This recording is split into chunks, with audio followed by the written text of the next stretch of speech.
Te doy la bienvenida al canal. Para mí es muy importante tenerte aquí. Gustavo de Jesús Gaviria Rivero nació en Pereira, Risaralda, Colombia, el 25 de diciembre de 1946. Era sobrino de Hermilda de los Dolores Gaviria Berrío y de Abel de Jesús Escobar Echeverry, padres de Pablo y Roberto Escobar Gaviria. Fue un colaborador cercano de Pablo Escobar desde sus inicios en el narcotráfico, formando junto a él una estructura criminal compuesta principalmente por narcotraficantes, conocida como el Cartel de Medellín. Sin duda, fue una figura clave en el ascenso de una de las organizaciones criminales más importantes de la historia. Por eso, hoy te invito a que pongas mucha atención a lo ocurrido con la caída del segundo al mando del Cartel de Medellín, Gustavo Gaviria. Antes de comenzar, me gustaría pedirte que te suscribas al canal, dejes tu like y actives la campanita de notificaciones para que no te pierdas ninguno de nuestros videos. Gustavo de Jesús Gaviria Rivero, también conocido como el León, fue considerado uno de los narcotraficantes más poderosos de la región. A medida que el Cartel de Medellín creció, se le vinculó estrechamente con Pablo Escobar, su primo y mejor amigo, quien fue uno de los mayores narcotraficantes de Latinoamérica. Se le ha asociado incorrectamente con el secuestro y asesinato del empresario Diego Echevarría Misas en 1971, ya que él y su primo trabajaron para el contrabandista conocido como el Hombre Marroboro. Aunque no se ha podido demostrar la relación entre Escobar y Gaviria, tras varios años, ambos, inicialmente ladrones de autos, de lápidas y contrabandistas al servicio del célebre contrabandista Alfredo Gómez López, apodado El Padrino, y sicarios, incursionaron en el narcotráfico transportando marihuana y posteriormente cocaína en polvo blanca desde Perú y Ecuador hasta Colombia.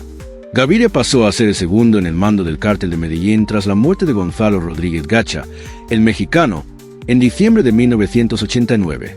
Incluso antes de la desaparición de Gacha, Gaviria ya era la mano derecha de Escobar, y en 1980, cuando se conformó el cartel, se convirtió en el principal intermediario y gestor del grupo para la venta y el envío de droga a Estados Unidos.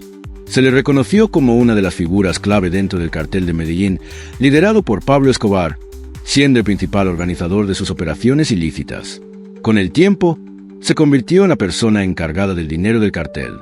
Gaviria gestiona las finanzas, controlaba las cuentas bancarias y las transacciones, administrando los fondos provenientes de las ventas en Estados Unidos y Suiza, todo ello con una habilidad y precisión sin precedentes. En lugar de enviar aviones cargados con cocaína a Estados Unidos, Gaviria optó por usar barcos de carga legítimos que transportaban electrodomésticos.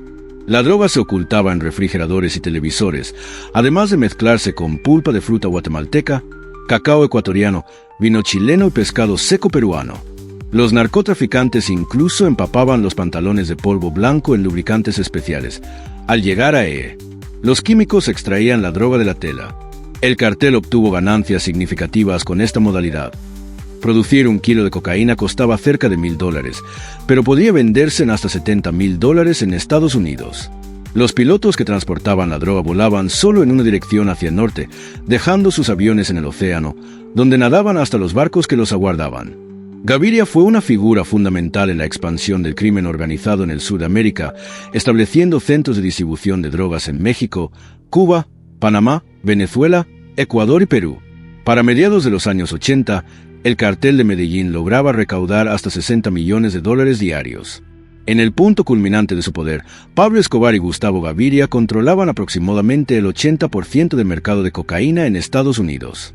Los negocios que gestiona alcanzaron una magnitud significativa, y se estima que llegó a poseer una fortuna incluso superior a la de su primo Pablo Escobar, ya que invertía en obras de arte, objetos de lujo y cuentas bancarias en paraísos fiscales. Además, fue copropietario de varias propiedades junto a Escobar, como la Hacienda Nápoles, donde en los primeros años 80 llevaron a cabo diversas actividades. Igualmente, se desempeñó como piloto de autos de alta velocidad, amante de la lectura y catador de vinos. Se sabe que estuvo presente en Luxemburgo en 1986, considerándose una fotografía que lo acredita en ese país. A pesar de todos sus delitos, Gaviria nunca fue formalmente acusado en Colombia durante su vida. No obstante, existían numerosos casos abiertos en su contra. También se le atribuyó un carácter extremadamente reservado y una actitud pacífica, pese a formar parte del Cartel de Medellín.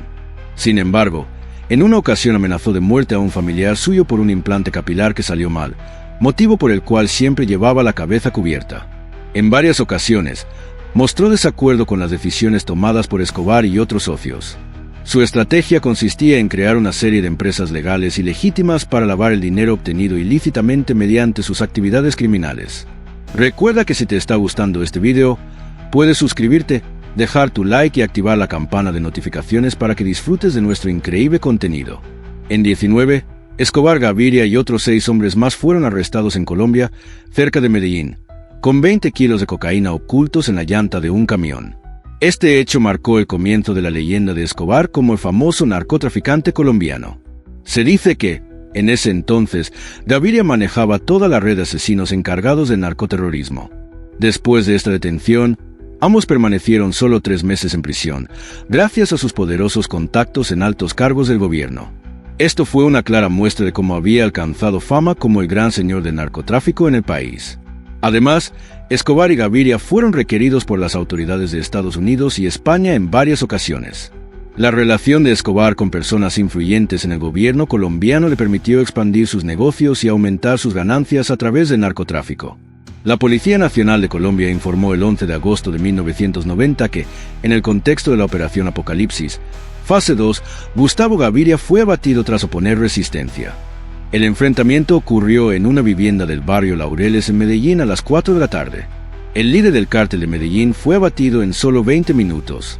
El destacamento de la unidad élite de la policía llegó a la casa del narcotraficante después de dinamitar la puerta principal y fue recibido con fuego por parte de Gaviria, quien estaba armado con un fusil.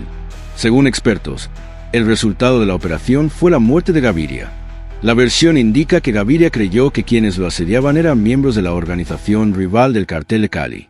La operación, que culminó con la muerte de Gaviria, estaba relacionada con la investigación acerca del asesinato del oficial de la Fuerza Especial, el teniente Juan Fernández Arango, quien fue baleado por sicarios en Copacabana, a 10 kilómetros de Medellín, el día anterior, 10 de agosto. Tras el asesinato del teniente, se detuvo a 2 hombres y una mujer que habrían proporcionado la información sobre el paradero de Gustavo Gaviria. En el momento de su muerte, solo existía una orden de captura emitida por el Juzgado Superior de Medellín por el delito de homicidio y por información sobre su ubicación. El gobierno ofrecía una recompensa de 300 millones de pesos de la época. Su refugio era un búnker en una zona residencial, protegido con muros imponentes de vidrio, hormigón blindado y la vigilancia más estricta, controlada por cámaras, aunque sin guardaespaldas.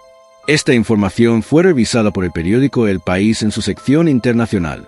2 días después del incidente, su cuerpo fue sepultado en el cementerio Montesacro en Medellín, junto a su hermano José Luis Gaviria Rivero, un hombre sin vínculos con el cartel, quien fue asesinado sin justificación por la Policía Nacional Colombiana el 2 de febrero de 1993. Con su hijo Gustavo Gustavito Gaviria Restrepo, quien fue asesinado el mismo día que Pablo Emilio Escobar Gaviria, el 2 de diciembre de 1993, Gaviria heredó la administración de todos los activos de su padre, aunque sin el mismo éxito en la gestión de sus bienes. Según la biografía de Pablo Escobar, no lloró por la muerte de su primo, porque en el momento de su ejecución, Gaviria suplicó de rodillas que no lo mataran, y se encogió cuando debió haber sido un león. Para terminar, quiero decirte que la muerte de Gaviria volvió a centrar la atención en Medellín, la segunda ciudad más importante de Colombia. El cartel había anunciado una tregua unilateral, que fue recibida con optimismo por el entonces presidente César Gaviria. Desde ese día, la ciudad empezó a recuperar poco a poco la tranquilidad, con una población de aproximadamente 3 millones de habitantes. Como medida de precaución, las fuerzas militares y la policía fueron puestas en acuartelamiento de primer grado, por temor a una posible acción de represalia. Espero que hayas disfrutado de esta increíble historia. Suscríbete y no te pierdas nuestro próximo video. Hasta la próxima.